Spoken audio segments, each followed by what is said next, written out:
galera do Cirão. Opa! Coisas ao vivo. Fala galera do Cirão Carioca, uma live urgente para falar deste assunto que assolou o nosso país, que é a alta dos combustíveis e a greve dos caminhoneiros. Estou aqui, sou Fernando Mendonça, companheiro Vinícius Albuquerque, né? Vinícius Essa live aqui dessa transmissão viva é muito mais importante do que os ministros deram agora, né? Até porque a gente tem coisas mais importantes para falar, né? Exatamente. Acabou de ter uma entrevista agora dos representantes do governo do tempo com alguns representantes da classe dos caminhoneiros que chegaram a um acordo. Mas antes disso, vamos fazer um panorama geral, né, dessa história, desse ocorrido, entendeu? Bom, primeiramente, eu estou vendo muito assunto, muitas opiniões distorcidas sobre o que está acontecendo. Primeiro ponto, que as pessoas não entendem muito, Vinícius. A Petrobras, ela é uma sociedade de economia mista, né? Sim. Ela tem a parte que é pública, que o povo brasileiro é o grande acionista até hoje, e tem a parte privada com os acionistas minoritários, certo? Sim. E isso gera uma tensão de interesses. Na verdade, a Petrobras é uma empresa um tanto quanto complexa. Na verdade, esse 51% pertence ao governo no capital votante. O capital preferencial, a iniciativa privada tem mais do que 50%, né? Sim. Nossa, a nossa imagem daqui. Deixa eu voltar a nossa imagem bonitinha. Então, sempre fica essa tensão do interesse público com o interesse privado. Então, fica como vai lidar com isso? Então, mas a Petrobras sempre manteve os preços do combustível brasileiro num patamar abaixo, questão de subsídio, o que é algo até natural nos países produtores. Sim. Mas vamos lá, vamos trazer a história um pouquinho mais para frente. Vamos falar da gênese desse problema, teoricamente, Sim. que foi com a questão do governo Dilma. Tinha o governo Lula, que fortaleceu a Petrobras. Sim. E nós tivemos o governo Dilma, que praticou a questão dos subsídios para segurar a inflação no Brasil, né? Subsídio nos combustíveis. Nos preços indexados, né? A Petrobras sempre tinha os seus preços subsidiados por políticas de subsídio da própria empresa, né? Isso. E isso acabava fazendo com que boa parte da alta dos preços não fosse repassada ao consumidor final. O que, obviamente, se via na bomba, né? Inclusive, uma das coisas que fizeram a Dilma cair foi justamente porque o preço do combustível em São Paulo chegou a R$ 2,80, em alguns lugares aqui no Rio de Janeiro, R$ 3,20. Isso foi considerado absurdo. Na época, consideramos isso absurdo. Aí, tudo bem. Aí a Dilma caiu e começaram a falar que a Dilma estava dando prejuízo enorme à Petrobras, que o barril, na época, estava num preço elevado, não estava sendo repassado. O barril, quando a Dilma saiu, o barril estava a $35, chegou a estar a 110. Ela pegou uma flutuação do barril grande. Pegou uma flutuação muito grande e agora o barril está acima de $70 de novo. Então, assim, a escalada do preço do barril está voltando. Só que dessa vez o Pedro Parente, né, nosso clamoroso político aí, né, nosso presidente da Petrobras aí, decidiu repassar toda a alta do petróleo novamente para o consumidor final, né? E isso tem feito uma política, ele tem feito uma política de reajustes toda semana, às vezes 2 reajustes por semana. E aí, obviamente, a corda estourou pro lado dos caminhoneiros. Exatamente. Quando a Dilma cai, quando o Temer assume, nós sabemos que tinha um apoio do mercado financeiro. Sim. E um dos compromissos foi botar a Petrobras numa condução de acordo com o que o mercado acha correto. E qual é essa condução que o mercado acha correto? Se nós tínhamos, talvez no governo Dilma, tínhamos um interesse público acima e um interesse privado um pouco abaixo, né? Quando o ideal é você procurar um equilíbrio, com o Temer e o Parente não. O Temer joga o interesse público lá embaixo e bota o interesse privado do mercado financeiro lá em cima. Por isso que nós estamos falando, muita gente está falando, que hoje a Petrobras está numa condução liberal, porque está se tratando a Petrobras como uma empresa privada sem nenhum interesse público. Lembrando, a Petrobras ela é uma empresa pública construída com os nossos impostos. E mais do que isso. Não surgiu do nada, tem nosso dinheiro lá. Nós também somos acionistas da Petrobras. Não é favor a Petrobras exercer um interesse público na verdade é um pouco mais do que isso, né? Porque na verdade o monopólio da Petrobras no setor de petróleo no Brasil caiu em 1997, mas na prática até hoje a Petrobras é empresa monopolista. Então se a Petrobras reajusta o preço, reajusta toda a realidade de mercado e acabou. Não tem como você fugir para um concorrente. Né? Porque outras empresas de petróleo no Brasil não têm refinarias. Quem tem refinarias é a Petrobras. As outras refinarias são muito pequenas, não chegam a 30 mil litros, 30 mil barris de petróleo refinados por dia, isso é muito pouco. Aí vai essa discussão. Aí tem a pessoa discutindo, não, mas o problema é que não tem muita competitividade no Brasil, que é um sistema monopolista. Ok, pode até haver essa discussão. Não, teoricamente não é mais. Mas as outras empresas estrangeiras também não investem, as empresas nacionais não investem, então fica muito fácil, né? Então, o Pedro Parente impõe trata a Petrobras como uma empresa privada. Eu até postei uma expressão que foi um aliado do Temer disse hoje. Tu vê, os próprios aliados do Temer e o partido do Parente, que é o PSDB, criticaram o Parente, que falaram que ele fez uma ortodoxia exacerbada. Ou seja, ignorou completamente a questão do interesse público que há envolvido na Petrobras. Então, hoje, a política de preço na Petrobras, se antes na Dilma tinha subsídio pago pela empresa para segurar o preço do combustível, hoje a política do Parente é a política na qual o preço do combustível está atrelado ao preço do barril e ao preço do dólar. Então, qualquer variação que tem lá fora, ele repassa aqui para dentro. Sim. No primeiro momento, a sociedade como um todo meio que engoliu, dizendo que era para cobrir a questão dos prejuízos do governo Dilma. Mas ela não sentiu no bolso, né? Até essa semana não tinha sentido no bolso. Sendo que esses prejuízos são relativos. Hoje teve uma nota da Associação dos Engenheiros da Petrobras que eles relativizam um pouco o quão grande seria esse prejuízo que a Petrobras teria que repor. Mas tudo bem, já estamos no segundo ano. Se tinha algum prejuízo, já foi coberto há muito tempo. Porque boa parte desse início do governo Temer como Parente, o preço do barril tinha baixado. Sim. Então nós estávamos pagando uma gasolina e um diesel mais caros, né, justamente para repor o prejuízo. Então a grande pergunta é, agora que o barril voltou a crescer o preço, e juntando com a questão da oscilação do dólar, que é normal em época de eleição subir, em vez deles manterem o preço e diminuir essa questão do lucro, que acabou virando um lucro exacerbado da Petrobras, eles mantiveram a margem. Por isso que nós chegamos ao surreal preço de R$5 na gasolina, R$6. Em São Paulo. Teve gente pagando R$9 na gasolina. Lá em Pernambuco chegou a R$9. Porque o Parente visou o lucro, ignorou o interesse público e manteve uma margem exacerbada. Só quem ganhou dinheiro nessa história foi os acionistas financeiros da Petrobras de fora. Na verdade, o povo pagou o preço. Sim, o que aconteceu?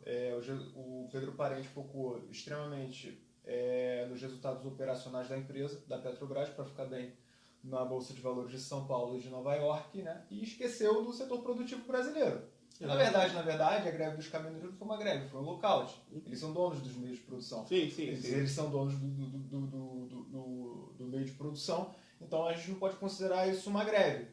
Mas, obviamente, o lockout é permitido pela Constituição, né? E os caras fizeram valer o direito deles. E agora chegam informações que nessa política do Parente ele teria reduzido a capacidade de refino das refinarias brasileiras. Sim. E teria focado na venda do óleo bruto. Então o que o Brasil está fazendo hoje? Isso o Ciro cansa de falar. Nós estamos pegando petróleo bruto, mandando lá para fora, eles estão refinando, botando valor agregado e nós estamos comprando gasolina e diesel. Por isso que o dólar está interferindo. Nós estamos importando combustível. Nós temos petróleo, temos tecnologia e estamos importando combustível.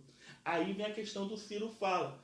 Porque a saída para isso passa pelo investimento no complexo de petróleo e gás, que já faz parte do plano do Ciro. Vocês veem que o Ciro está com uma solução para isso desde 2015, 2016 falando disso. Desde 2015, pelo menos. E ele sempre deu esse exemplo. Ele falou, olha, nós não estamos refinando combustível aqui dentro. Então você vai ter que fazer investimento no complexo, produtivo, refinar, para não ter que ficar importando combustível lá de fora. O Pedro Parente, ele fez grandes vendas de ativos da Petrobras, incluindo uma parte do parque produtivo, né? Aumentou a capacidade ociosa da Petrobras e o resultado está aí. É isso daí, combustível a R$5. Né? O Brasil sempre foi importador bruto de combustíveis, né? Do petróleo refinado. E agora a gente está tendo um problema aí porque a gente tem os Estados Unidos são responsáveis hoje por 60% do petróleo refinado que a gente importa, né?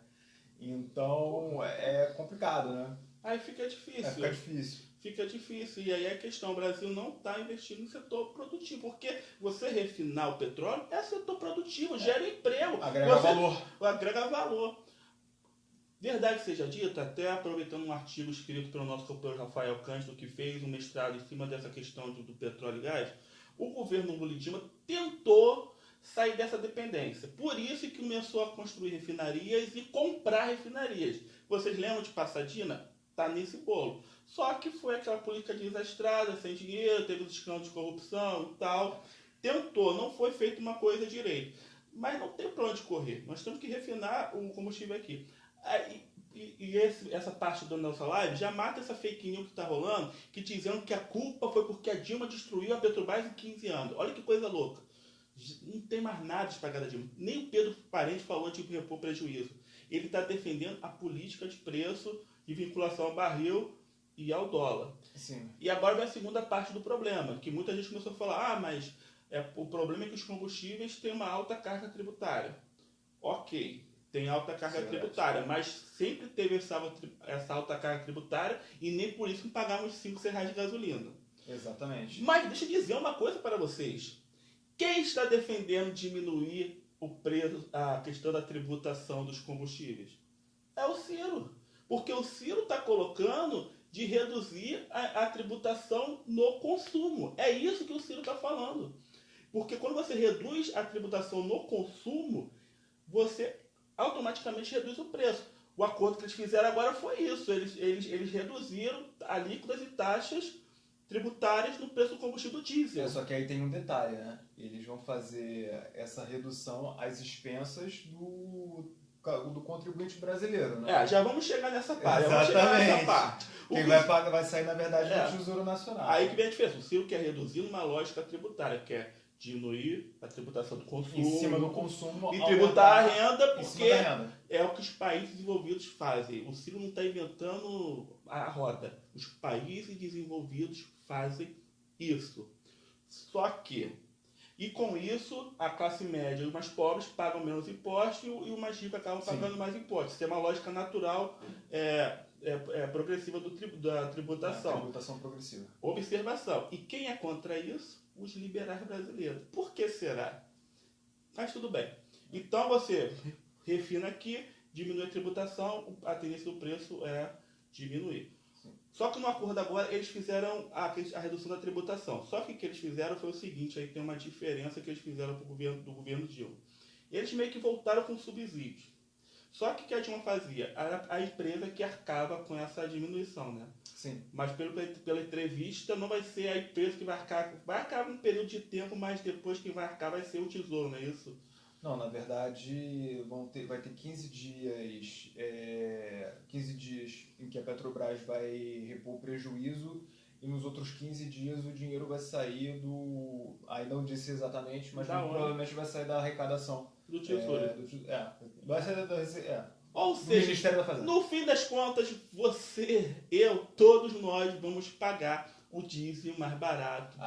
É bom dissecar a notícia. Esse acordo tem validade para 30 dias, vai ser votado ainda pelas entidades representantes dos caminhoneiros, mas no mês que vem tem mais. Tem mais, vou continuar negociando. Então, o Tesouro Brasileiro é que vai pagar esse subsídio. Eles vão, pelo que eles colocaram, vão botar um preço fixo no diesel no mês. Então, o preço do diesel vai ser X, vai ficar fixado, vão rever e no próximo mês vão botar uma outra tarifa para dar uma segurança jurídica aos caminhoneiros. Nós não estamos falando que os caminhoneiros e transportadores não mereçam um diesel mais barato. Só estamos falando do acordo que tem feito. E interessante que teve uma pergunta de um repórter que não estava previsto, que ele perguntou, tudo bem, diesel, ok, mas é a gasolina que afeta a maioria das pessoas. E o que eles colocaram? Não discutiram isso. E pela palavra do ministro lá, não vai ficar por isso mesmo. Você provavelmente vai continuar pagando 5, 6 reais de gasolina. O governo teme a lógica liberal de Pedro Parente. Parabéns. Parabéns para quem defende o liberalismo. É isso aí, irmão. É. Porque não adianta, o liberalismo brasileiro é um pouco isso, né, cara? Na prática, não reduz impostos, socializa os prejuízos, porque o imposto é o que paga não os tem serviços concorrência, capitalismo de compadrio, e fica nisso. Então, é o que foi decidido. Nós, na Paixão Carioca, demos apoio à manifestação. Continuamos dando, porque realmente R$5 de gasolina é um absurdo, não tem porquê, essa lógica liberal ela é perversa. Se fosse alguma coisa temporária, que a gente visse o governo investindo em refinaria e produção... Não é o caso. Que trouxesse uma solução estrutural, mas não é o caso. Ele simplesmente, Pedro Parente, sentou lá, reduziu o refino, começou a vender óleo cru e ficou comprando gasolina de fora. É isso que ele fez. Ele não investiu em nada. Na realidade, olhando para uma perspectiva macro, assim, na verdade a questão logística e energética do Brasil é bastante complexa. Se a gente fosse falar aqui de todos os problemas que o Brasil tem, a gente ficaria 2 horas, seria necessário fazer um documentário para falar todos os problemas que o Brasil tem. Mas a gente não vê esse governo se esforçando em resolver nenhum desses problemas. A gente vê ele se preocupando em passar um pano para o mercado financeiro em Nova York. É basicamente isso. E aí, você, eleitor, tem que pensar. O governo Temer implementou uma lógica liberal que estava sendo elogiada por todo o mercado financeiro e por toda a base liberal política do Brasil. Se você votar em candidatos que defendem o modelo liberal, você vai manter isso e vai pagar isso. É como se hoje nós tivéssemos uma Petrobras privatizada. Na prática é o que nós temos hoje. Sim. Então, se você Na prática é um monopólio privado. É um monopólio privado. É a forma como o Pedro Parente está se comportando. Né? Pedro Parente, que quem não lembra, ele estava na gestão da energia que deu apagão no Brasil. Ele foi o ministro de Minas e Energia da época do apagão. Do apagão. Tu vê o nível do cara, o cara representante do FMI, é esse cara aí. Ele é respeitadíssimo entre os banqueiros e rentistas. Amado. Aí se você vota no Amoedo, Flávio Rocha, Bolsonaro, que está falando para todo mundo que é liberal, que tá até o Gustavo Franco ajudando ele, que falou que quem vai cuidar da economia é o Gustavo Franco. Sim. Ele que fala de liberalismo, fica defendendo, né? Liberalismo. É isso aqui. Se você for na onda dessa galera, vai continuar essa política. Porque se privatizar, como alguns começaram a falar, isso aqui vai piorar. Prepara para pagar 9 conto de gasolina. Não, eu queria fazer ninguém vai controlar. Eu queria fazer um grifo com relação a combustível no Brasil. Historicamente, o Brasil sempre foi um país dependente da importação de petróleo, né? Então, desde a época do regime militar, o Brasil iniciou o projeto do pró-álcool, né? De fazer etanol, biodiesel, esse tipo de coisa. Aí tinha aquela confusão com os canavieiros e tal. Exatamente. A gente tinha uma confusão com os usineiros e tal. Só que isso foi abandonado. No primeiro momento do governo Lula, o principal objetivo energético do país era diminuir a dependência de petróleo, consumindo etanol e biodiesel, né? Só que quando descobriram o pré-sal, o governo do PT fez assim, ó, virou uma chave, assim, verdade. Acabou, foi entendeu? Verdade. Eu penso até que foi embora o pré-sal seja importante, eu acho que isso também foi onde perdeu-se a linha ali da questão da política de tirar a dependência, focou no pré-sal e esqueceu do resto. O foco único no pré-sal acabou tirando o Brasil um pouco do foco de que a gente não pode consumir tanto petróleo assim. Ser dependente de um produto que tem o seu preço fixado no mercado internacional é prejuízo para o Brasil. A gente tem que procurar sempre os produtos em que a gente pode fixar os preços deles em real, né? Então, a gente fica na dependência das oscilações do mercado internacional. A gente precisa voltar a discutir a questão do etanol, do biodiesel, combustíveis renováveis, menos poluição, enfim, isso um pouco também a discussão. Não, o legal dessa crise é que esse assunto do biodiesel, etanol, voltou um pouco, né? Que voltou em voga. Tava esquecido. O assunto das ferrovias, né? Caramba, começaram a falar de ferrovia, parecia aula de geografia do quando eu tava no Areobar ia gostar, nosso amigo Areobar ia gostar. Areobar Point, nosso especialista em ferrovias. Eles esqueceram, a direita brasileira esqueceu das ferrovias desde o governo JK. JK. E agora começaram a falar em ferrovias mesmo. Pô, É. tem que ressuscitar o Pô, ar. eu quase que eu vi a Globo News chamando o JK de comunista, safado. Você vê, se você pegar Pois a é. programa antigo, eles idolatram o JK. Mas é porque é a raiva do momento, né? É, a raiva do momento. Então o Brasil. Mas o Brasil tem essa mania, é tudo de momento. Aí vem o problema, aí começa a pensar, nossa, nós temos que voltar a investir no biodiesel. Nossa, nós temos que investir em ferrovia. Mas tinha que investir em tudo. Porra, pelo amor de Deus, porra, cara. Entendeu? Então, se você votar em candidatos dessa linha, se prepare para isso. Por isso que nós defendemos o Ciro, que tem uma linha nacional desenvolvimentista, que ele quer investir na reindustrialização e um dos complexos é o petróleo e gás, é refinar. E isso ajuda a diminuir a questão do preço, né? E não Mas depender do dólar. é até bom isso ter acontecido esse problema todo, porque a gente coloca a questão energética do país em pauta e é necessário fazer um plano de longo prazo para a energia. Não, e mostrou uma coisa para as pessoas. Não vai dar certo deixar na mão do mercado. Vocês viram a tragédia que foi. Porque eles me obrigaram entre eles. Porque, vamos fazer um lembrete. Os caminhoneiros, eles sempre foram base do PMDB. Vocês estão vendo briga entre ex-aliados. Sim. Não estou demonizando os caminhoneiros. Não, gente, a gente apoiou vocês. Não estou demonizando, não. É uma análise política. É uma análise política. A galera que estava com eles se irritou e bateu neles. Vocês veem como é que o mercado não tem essa sensibilidade política. Foi o Pedro Parente, não teve sensibilidade política. Mercado financeiro. Pô, ficou reajustando de semana em semana. Não teve sensibilidade, sabendo que gasolina sempre dá confusão.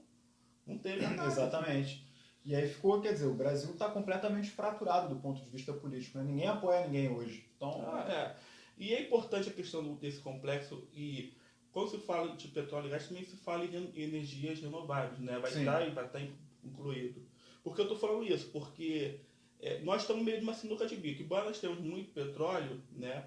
É um recurso finito e as potências mais desenvolvidas já estão trabalhando fortemente em parar a dependência do petróleo. A China está com um plano de 40, 50 anos não ter mais carros movidos a gasolina. Sim. Então, assim, nós temos que investir, mas nós temos que já como, aí sim, projeto nacional desenvolvimentista, um projeto ver a longo prazo, né, a substituição da questão do petróleo. Sim. Mas, por enquanto, ainda somos dependentes. Sim, é basicamente isso. Galera, valeu pela essa live emergencial. Obrigado por você estar aí com a gente. Esteja curtindo nossas redes sociais. Aqui a página Cirão Carioca. Instagram, Ciro Gomes Memes. E no YouTube, né? O nosso canal central Ciro Gomes. Além do Twitter, Cirão Carioca. Então, obrigado, Luiz Albuquerque. Eu não vou falar nada porque estão me acusando de fazer campanha antecipada. Viu que o Kim foi o que lá do DBL foi acusado. JSPDT de São Paulo foi lá e carcou deu uma carcada dele. Tá bom? Não, vai tomar um prejuízo lá. Não sei se vai tomar um prejuízo não, porque ele tem amigos, né? Tem. Mas beleza. Tem amigos. Então, gente, esteja com a gente aí. E curta as redes sociais oficiais do Ciro Gomes. Tem agora o portal Ciro Gomes, muito legal, né? Além da página oficial e também sempre divulgando a plataforma Todos com Ciro. Valeu, galera. Até a próxima. Obrigado por estar aí com a gente. Isso aí, galera. Show. Ciro Gomes. PDT. Acabou. Fica paradinho que eu vou parar a live. Tchau, galera.